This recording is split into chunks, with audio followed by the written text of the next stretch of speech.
భారత నౌకాదళం ఇటీవల ఒక అద్భుతమైనటువంటి సాఫల్యాన్ని విజయాన్ని సాధించింది.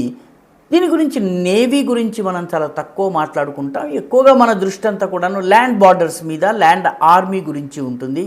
ఎందుకంటే మన ప్రధానమైనటువంటి పాకిస్తాన్ కావచ్చు, బంగ్లాదేశ్ కావచ్చు, చైనా కానీ వీటితో మనకి ల్యాండ్ బార్డర్సే ప్రధానంగా ఉన్నాయి. కానీ నేవీ కూడా అంతే ముఖ్యమైనది. ఎందుకంటే హిందూ మహాసముద్రము, అరేబియా సముద్రము, బంగాళాఖాతము, బే ఆఫ్ బెంగాల్ వీటి యొక్క సాగర జలాల భద్రత, మన నౌకల రక్షణ, ఈ మొత్తం ప్రాంతంలో శాంతియుత పరిస్థితులు ఉంచటంలో మన నౌకాదళం పాత్ర అత్యంత కీలకమైంది. నౌకాదళం ఇటీవల ఒక అద్భుతమైనటువంటి విజయాన్ని సాధించింది. దాని గురించే ఈ వీడియోలో చర్చిద్దాం. రాకాలోకంకి స్వాగతం. జై హింద్ మిత్రులారా. జూలై 1వ తారీఖున హఠాత్తుగా హిందూ మహాసముద్రంలో ఉన్నటువంటి ఇన్ఫర్మేషన్ ఫ్యూజన్ సెంటర్, అంటే హిందూ మహాసముద్రంలో ఏ ఏ పడవలు ఎక్కడెక్కడ ప్రయాణిస్తున్నాయి, వాటికి ఏదన్నా సమస్య వచ్చినా, ప్రమాదం వచ్చినా తెలియజేసేందుకు ఒక కేంద్రీయ సమాచార కేంద్రం ఉంటుంది. దాని పేరు information fusion centre Indian ocean reason, IFC-IOR అంటారు. దీనికి ఒక మెసేజ్ వచ్చింది. ఆ మెసేజ్ ఏంటంటే, మా పడవను సముద్రపు దొంగలు చుట్టుముట్టేటటువంటి పరిస్థితి ఉంది, మమ్మల్ని బంధించి ఈ పడవను సీ పైరేట్, సముద్రపు దొంగలు ఎత్తుకుని తీసుకెళ్ళి హైజాక్ చేసేటటువంటి పరిస్థితి ఉందన్నటువంటి మెసేజ్ వచ్చింది. మామూలుగా ఈ పడవ ప్రయాణిస్తున్నటువంటి ప్రాంతం ఏదైతే ఉందో ఆ ప్రాంతము సముద్రపు దొంగలకి పెట్టింది పేరు. ఇది ప్రయాణం చేస్తున్నది గల్ఫ్ ఆఫ్ ఆడెన్ దగ్గర జిబూటీ దేశం ఏదైతే ఉందో ఆ జిబూటీ దేశానికి 300 నాటికల్ మైల్స్ దూరంలో హిందూ మహాసముద్ర జలాల్లో ప్రయాణం చేస్తోంది. ఈ పడవ పేరు MV Golden Arsenal. Saint Vincent Grenadines అనేటటువంటి 2 దేశాల జెండాని మోసుకొస్తున్నటువంటి ఫ్లాగ్ ఆఫ్ కన్వీనియన్స్ అంటారు దీనిని. అంటే కొన్నిసార్లు కొంచెం చాలా కీలకమైన వస్తువుల్ని తీసుకొచ్చేటప్పుడు లేదా ప్రమాదభరితమైన ప్రాంతాల్లో ఉన్నప్పుడు ఇలాంటి దేశాల జెండాలు పెట్టుకుని వస్తూ ఉంటారు. ముఖ్యంగా ఈ ప్రాంతం అంతా కూడాను సముద్రపు దొంగలకి పెట్టింది పేరు. అక్కడ దగ్గరలో సొమాలియా ఉంది. సొమాలియా ఒక రకంగా సీ పైరసీకి సంబంధించి, మెరీన్ పైరసీకి సంబంధించి కేంద్ర స్థలం. అనేక పడవల్ని అక్కడ దారి మళ్లించటము, సిబ్బందిని చంపేయటం జరిగింది. కాబట్టి వాళ్ళు ఈ మెసేజ్ని పంపించారు ఇన్ఫర్మేషన్ ఫ్యూజన్ సెంటర్కి జూలై 1వ తారీఖున. మమ్మల్ని సముద్రపు దొంగలు చుట్టుముట్టేటటువంటి పరిస్థితి వస్తుంది, మమ్మల్ని కాపాడండి అని. ఫస్ట్ దీనికి రెస్పాండ్ అయింది ఎవరు? భారతదేశపు నేవీ. ఆ ప్రాంతంలో సాగర జల భద్రత కోసము భారతదేశానికి వచ్చి వెళ్ళేటటువంటి నౌకలే కాకుండా ఇతర దేశ నౌకలకి, షిప్స్కి కూడాను రక్షణ కల్పించే బాధ్యత తీసుకున్నటువంటి ఇండియన్ నేవల్ షిప్ INS త్రికాండ్ ఆ ప్రాంతంలోనే ఉన్నది. త్రికాండ్ తక్షణమే దీనికి స్పందించింది. త్రికాండ్ని స్టెల్త్ ఫ్రిగేట్ అంటారు. ఈ స్టెల్త్ ఫ్రిగేట్ అంటే దీనికి సంబంధించినటువంటి రెడార్ సిగ్నల్స్ కానీ, ఇన్ఫ్రారెడ్ సిగ్నల్స్ కానీ, అకౌస్టిక్ శబ్దపరమైనటువంటి సిగ్నల్స్ కానీ తొందరగా అందవు. దీని నిర్మాణం ఆ రకంగా ఉంటుంది. కాబట్టి శత్రువుకి దీని కదలికల గురించి అంత సులువుగా తెలియదు.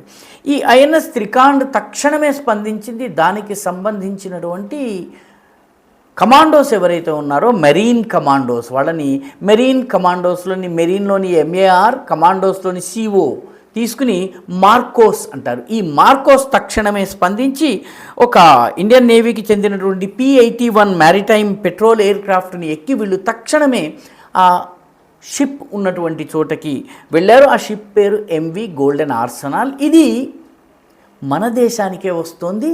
చాలా క్రిటికల్, అత్యంత సంవేదనశీలమైన, చాలా ప్రాముఖ్యం ఉన్నటువంటి వస్తువుల్ని తీసుకొస్తుంది.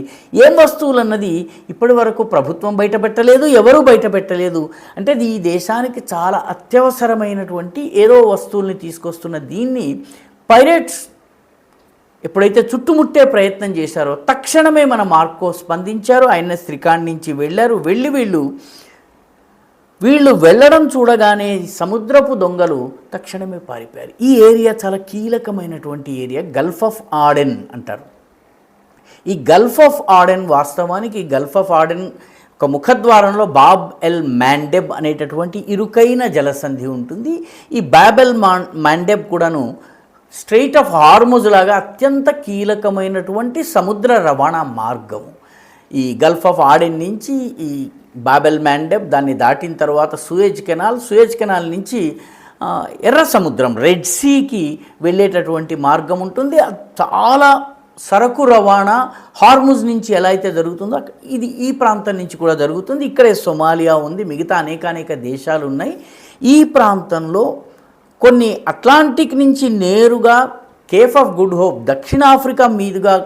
దక్షిణాఫ్రికా కొస ఏదైతే ఉందో కేప్ ఆఫ్ గుడ్ హోప్ అంటారు, అక్కడి నుంచి మడగాస్కర్కి మధ్య ఉన్నటువంటి ఛానల్ ద్వారా కూడా వస్తుంటాయి. కాబట్టి ఈ ప్రాంతంలో సముద్రపు దొంగతనాలు ఎక్కువ జరుగుతాయి.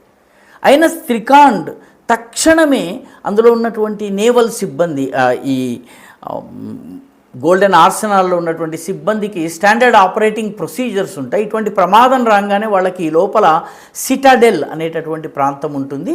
సిటాడెల్ అంటే కంచుకోట అని అర్థము. సిటాడెల్ లోపలికి వెళ్ళిపోతే దానికి ఉన్నటువంటి తలుపులు మూసుకుపోతే ఎవరు కూడాను వాటిని ఎంత బాంబులు పేల్చినా కూడా అది తెరుచుకోదు. లోపల ఉండి వీళ్ళు బయట ఏం జరుగుతుందో కనుక్కోవచ్చును. అదేవిధంగా పడవ యొక్క గమనాన్ని నియంత్రించవచ్చును. ఏ చోట పైరట్స్ ఉన్నారో లోపల నుంచి వీళ్ళు చూడడానికి వీలుంటుంది. అంతేకాకుండా అవసరమైతే ఇంధనం ఖర్చు కాకుండా ఉండాలంటే పడవ యొక్క ఇంజిన్ని కూడా వీళ్ళు ఆపు చేయవచ్చును. కాబట్టి వీళ్ళు సిబ్బంది 21 మంది ఈ సిటాడెల్లోకి దూరారు. సరిగ్గా అదే సమయానికి భారతదేశానికి చెందినటువంటి మార్కోస్ మెరీన్ కమాండోస్ వచ్చి దిగారు. దిగిన తర్వాత వీళ్ళని చూడగానే పైరట్స్ పారిపోయారు. మొత్తం ఈ ప్రాంతం అంతా కూడాను పడవలో ఎక్కడ కూడాను ఏ అవాంఛనీయ శక్తి లేదన్నది రుజువు చేసుకున్న తరువాత, రూఢి చేసుకున్న తర్వాత మొత్తం గస్తీ చేసి చుట్టుపక్కల ఎవరు కూడా పైరేట్స్ లేరని తేల్చిన తరువాత ఈ సిటడెల్ నుంచి సిబ్బంది బయటకు వచ్చారు.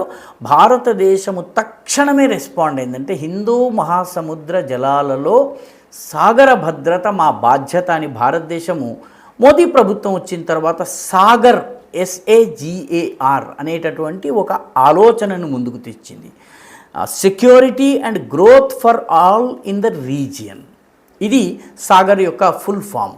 అంటే ఈ మొత్తం ఈ ప్రాంతంలో భద్రతతో పాటు అభివృద్ధి, పరస్పర అభివృద్ధి, ఈ రెండు అందరికీ అందుబాటులోకి రావాలన్నటువంటి కాన్సెప్ట్ని భారత ప్రభుత్వం మోదీ నాయకత్వంలో ముందుకు తీసుకొచ్చింది. దానిలో భాగంగానే ఈ సముద్రపు దొంగలపైన ఆపరేషన్లు చేయటము జరుగుతోంది. ఇదివరకు కూడా 2-3 సార్లు మనం సముద్రపు దొంగలతో పోరాడి ఈ పడవని రక్షించాము. అందులో ఈ గోల్డెన్ ఆర్సెనాల్ అనేటటువంటి పడవ మన దేశానికే అత్యంత కీలకమైనటువంటి సామగ్రిని తీసుకొస్తోంది. సామగ్రి ఏమిటి అన్నది ఇప్పటి వరకు బయటపడలేదు. కాబట్టి ఒక అత్యంత సఫలతాపూర్వకమైన హైలీ సక్సెస్ఫుల్ ఆపరేషన్ని ఇండియన్ నేవీ హిందూ మహాసముద్ర జలాల్లో నిర్వహించడం ద్వారా హిందూ మహాసముద్రంలో ఉన్నటువంటి సాగర జలాల భద్రత, రక్షణ, మిగతా నౌకా రవాణాకి రక్షణ కల్పించడంలో భారతదేశం అందరికన్నా ముందుంటుందని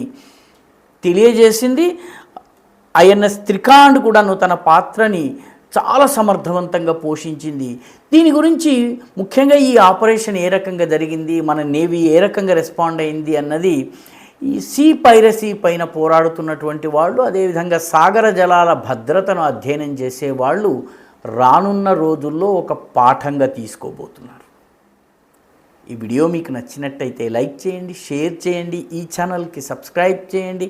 మీ అభిప్రాయాన్ని కమెంట్ల రూపంలో తప్పనిసరిగా పంపించండి.